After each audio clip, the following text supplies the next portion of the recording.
Hi everyone, hope everyone is well. I just recently picked up a copy of the Quatre Bras and Waterloo 1815. I bought it off a gentleman on Board Game Geek, used. And it is one of the games in the Jours De Gloire series of Napoleonic hex and counter games that I've covered quite extensively on my channel. And it's a game series that I really enjoy.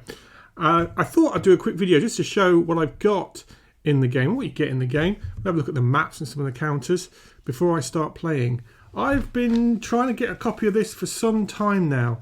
There's quite a few games in this series. I don't have them all by any stretch of the imagination. But when I do come across one, I will try very hard to snaffle it up, as it's a game series that I particularly enjoy. So I thought before I start playing, we'll do a quick vid. I think probably the best place to start is let's have a look at the components, the maps, etc. Because it's a pre-owned game, it's already been clipped, but we'll still have a look at them anyway. So surely you must be thinking to yourself, surely Matt must have enough Waterloo games. I've covered quite a few on my channel now, and the answer is obviously not enough.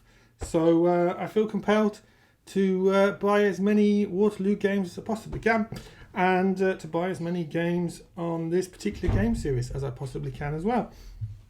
Now the game, as I said, the game is used. I got it off a very nice gentleman off Board Game Geek, and the game itself it's not boxed, so it's like a cardboard envelope. I'll describe it like this, and you get the maps, which we'll have a closer look at. You do get the map is double-sided. We'll have a closer look at that separately. You do get a player aid sheet here, which I've already got a few of these, and it looks exactly the same as the ones I've already got, but you can never have too many, I suppose. You get the rules of play. Now, the one thing that I did see in the rules of play, so this is a 2021 rulebook. I do have other 2021 rulebooks with different covers. And I think that is because the rulebook is, I'm going to tentatively say it's the normal rulebook for this series of games, but because of the nature of the game, it's probably just referring to the Allied forces, etc., the Prussians, etc., the French. Now, one thing I did see, now I bet I can't find it again. This is a 21. Did it say on the cover? No. So I did see somewhere, or maybe it's in here. This is the second printing of the game.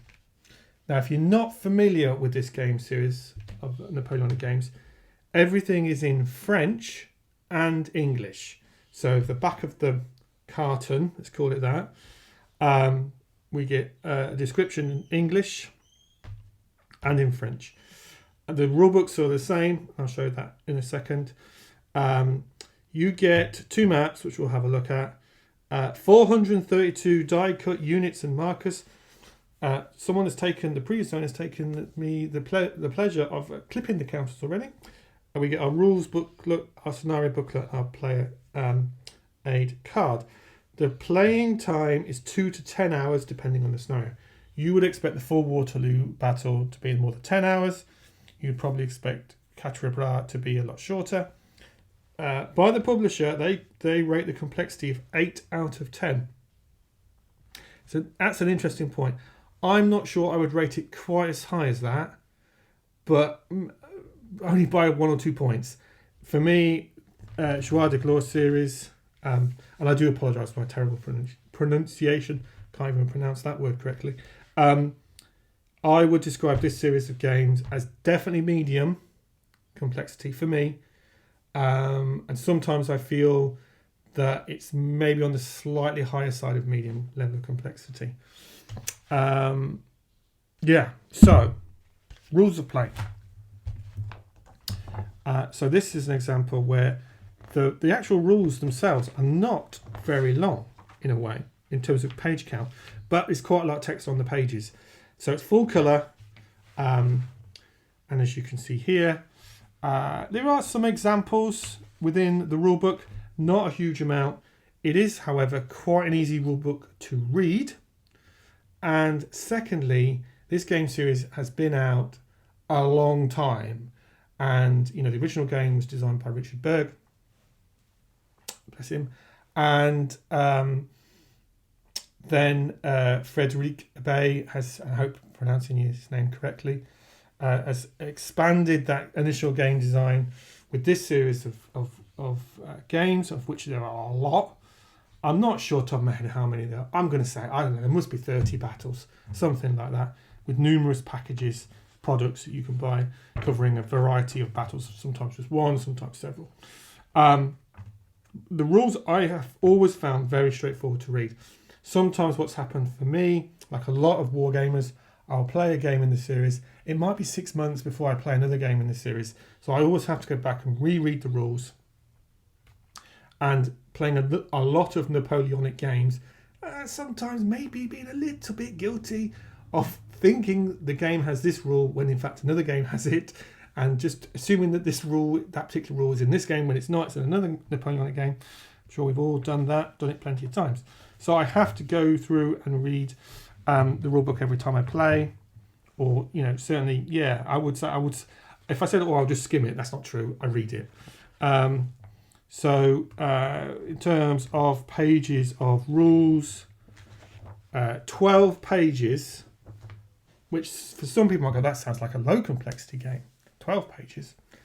Yeah, it is quite a lot of text, and it's quite dense, but it's still easy to read. And then when you're halfway through the rule book, then the other half of the rule book is the same rule book but in French.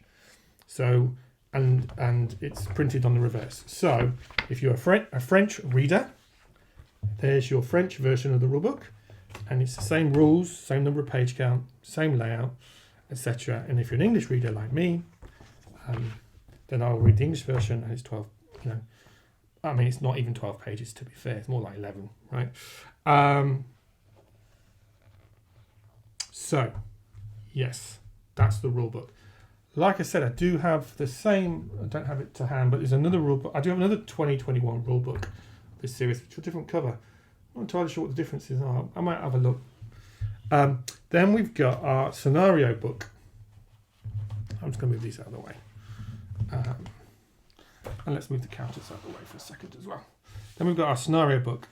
And this is specific to this game package, we'll call it.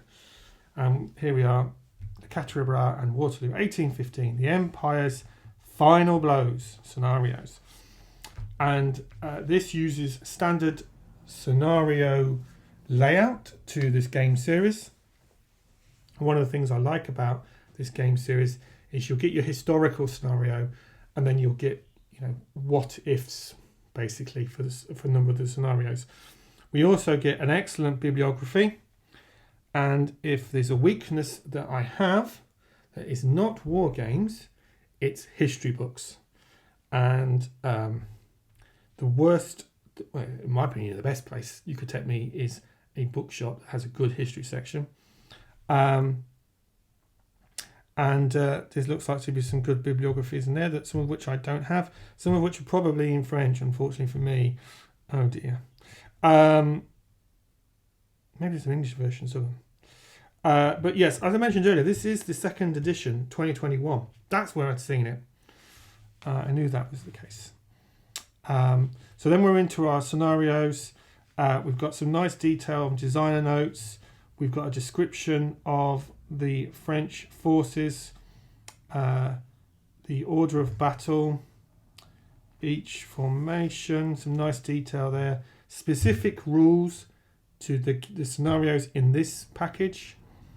It is a chit pull system, which I really like, and you pull the chits to activate the formations, and then there are other chits that do, I don't know what to call them, I'm just going to call them special things. It's not really a good description, Matt, but it'll do for today's video. And it describes those. Stacking limits look like they're different in this game compared to some of the other games. We've got reinforcement rules. We've got skirmisher rules, as you'd expect with Waterloo. We've got assaulting a fortified farm rules. Excellent. Looks like a few of those. And then we're into the scenarios themselves. And the victory conditions are common. And then we've got, again, so here is Le Quatre Bras, historical scenario, and then a hypothetical scenario, a what if, which if you're really into the history, which I am, I do like playing the what ifs as well. And then actually, obviously, the main course, Waterloo itself. And in fact, here, look, for Quatre Bras, we've got our historical scenario, a what if, and then within that, there are 1, 2, 3 variants as well, which is quite interesting. And then the same with the Waterloo historical scenario, which you would imagine is going to take a little bit of time to set up, a little bit of time to play. Yeah, there's all Napoleon's units there, for example. Reinforcements. And the Prussians, for example. And then we've got hypothetical scenarios, what if, with variants A, B, C, and D. There's one here, for example, D. Wellington must count only on his own forces. Prussian reinforcements are cancelled. Oh no. Oh no. That'd be an interesting game to play, to see how Wellington on his own fares. I think I know how that will end. And then, like the rulebook, the other pages are basically the same information but in French language. So again, if you're a French reader, you've got full scenarios in French, and if you're an English reader, you've got the full scenarios in English as well. And that looks great.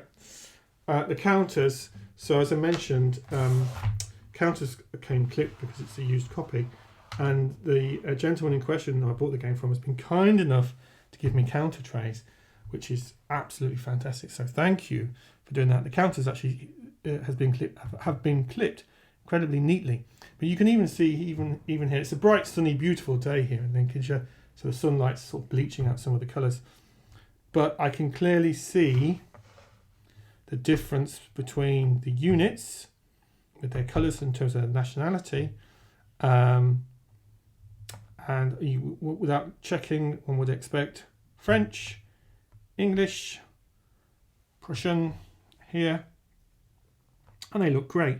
One of the things I like about this game series, and if you haven't checked out any more of my videos on any of the games in this series, I actually have a playlist specific to this game series because I've covered so many videos, and you won't find it hard to find a video on the Jours De Gloire, and I'll write that down because my pronunciation is terrible. Just search my YouTube channel for that, and you'll see all the games in the series that I've covered, which is quite a lot. But one of the things that's really, really neat with this game, that each of the counters has different artwork that are very sort of thematic soldiers in the correct uniforms, and look, they look great on the maps. So these all look great, and we've got our gameplay counters here.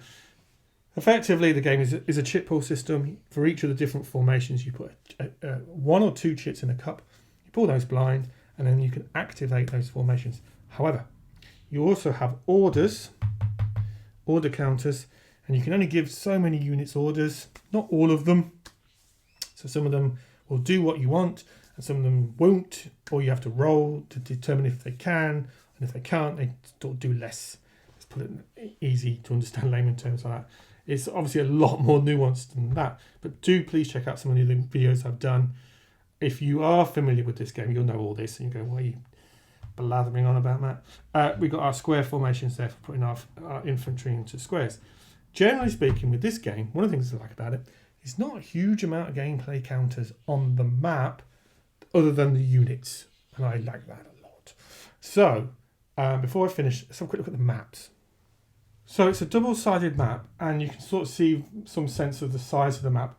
It's roughly, and I do mean roughly, half the size of a GMT style normal one map war game.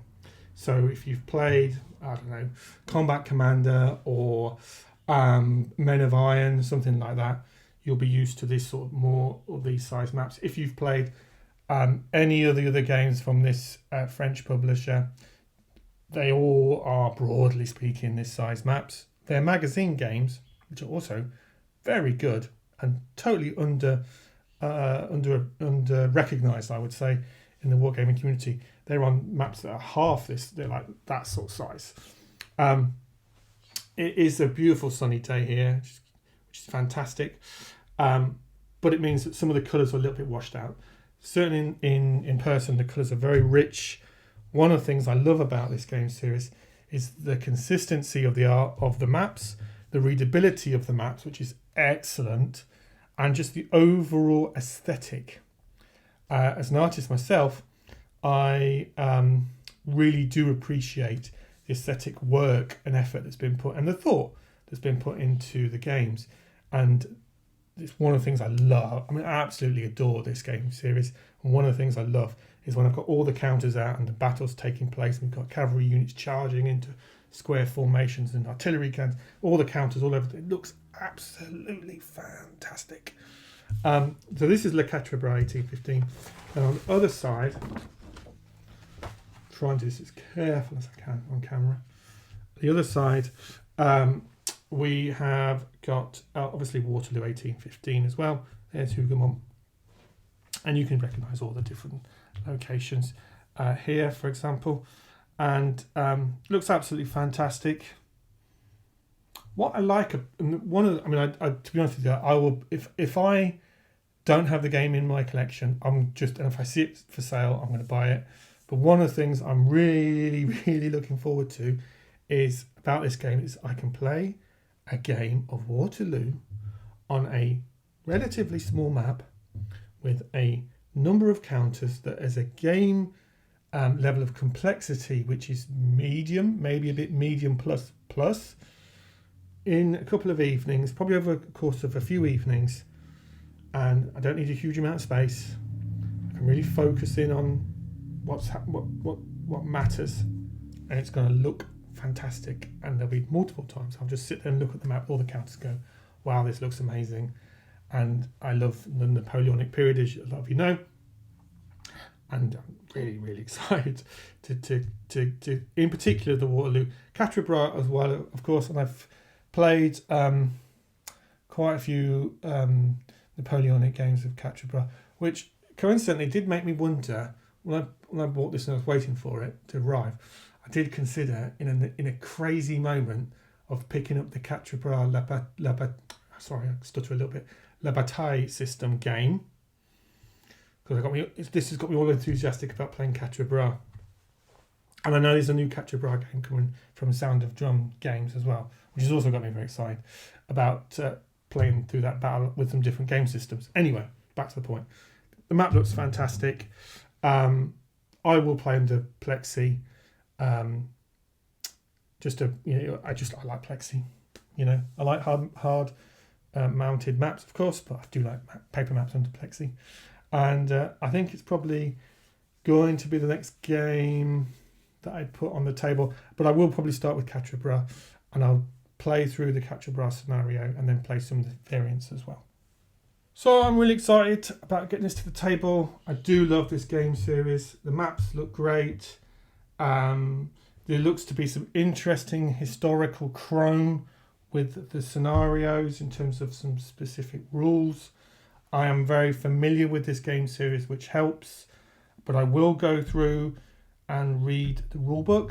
It's been a little while since I've played a game in this series, and as I mentioned, I always need to read through the rulebook every time I play a game, especially if it's been anything more than a couple of months. And that's predominantly because I play a different game every week, to be honest. The counters look fantastic as always. It is a criminally, in my opinion, underlooked war game series, I would say. I think it's a gem. And since I've been doing videos on the YouTube channel, I think even in the first 6 months I did videos on this game series, and a few people have said, oh, thank you for introducing me to it. I've started to pick up a couple of games and really enjoy them as well. I have a lot of videos on my channel on this game series, So please do check those out. If you have played Le Quatre Bras and Waterloo 1815, the Empire's Final Blows, please leave a comment in the comment section. I'd love to hear how you found this particular scenarios, and any hints and tips or advice about the approach one should take to the game. Would really appreciate that. As you all know, I am a keen Napoleonic wargamer. I do play lots of other historical time periods as well, but Napoleonics is one I will always come back to, and I'm very much looking forward to playing through these. I will do. I don't review every single Napoleonic game that I ever play, but I think I'll be playing these solo because it's a chit pool system. It lends itself incredibly well to solo play, so I will be playing it solo, and I'll play through the different scenarios, and I will do a full review, because I do feel I haven't. But it's been a little while since I've covered a game in this series on my channel, so I like to share my enthusiasm for the game series. So I will do so as well. And I'm just recalling one of the last videos I did on this game series was also set in Waterloo. I'm not going to try and pronounce the word, but the name of the game. But it was about the guards advancing, which I did enjoy immensely. Different scale, etc. But yeah, really looking forward to getting this on the table. Next up, I think. Please leave a comment in the comment section, as always. And thank you a lot for watching, as always. And take care. Thank you.